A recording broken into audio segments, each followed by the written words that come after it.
আজ 25শে ফেব্রুয়ারি জাতীয় শহীদ সেনা দিবস।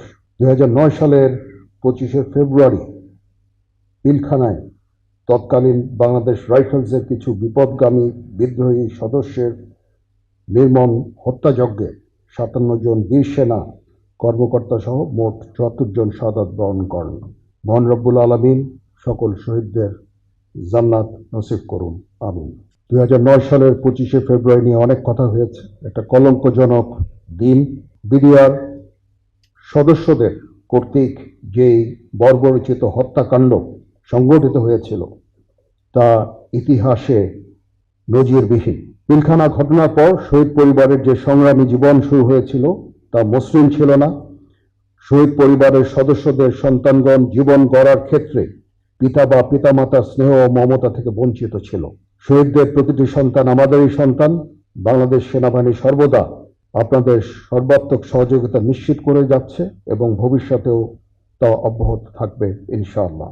বাংলাদেশ সেনাবাহিনী এবং বর্ডার গার্ড বাংলাদেশের সম্পর্ক মহান মুক্তিযুদ্ধে আত্মত্যাগের মাধ্যমে রচিত হয়েছে। আমাদের স্বাধীনতা সার্বভৌমত্ব অক্ষুণ্ণ রাখার জন্য বাংলাদেশ সেনাবাহিনী এবং বর্ডার গার্ড বাংলাদেশ যৌথভাবে কাজ করছে।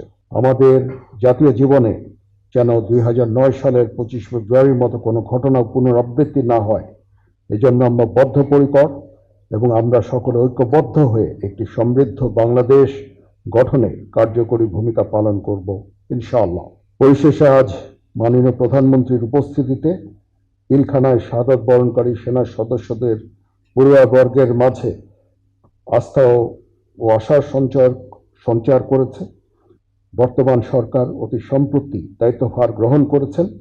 দেশের বর্তমান প্রেক্ষাপটে শত ব্যস্ততার মাঝে শহীদ পরিবারের সদস্যদের সাথে সাক্ষাৎ করায় মাননীয় প্রধানমন্ত্রীকে কৃতজ্ঞতা ও ধন্যবাদ জ্ঞাপন করছি। এছাড়াও এই অনুষ্ঠান সুন্দরভাবে আয়োজন করার জন্য সেনা সদরের এজি শাখা সহ সংশ্লিষ্ট সকলকে আন্তরিক ধন্যবাদ জানাচ্ছি। মহান আল্লাহ তাআলা আমাদের সকলের সহায় হন। আল্লাহ হাফেজ।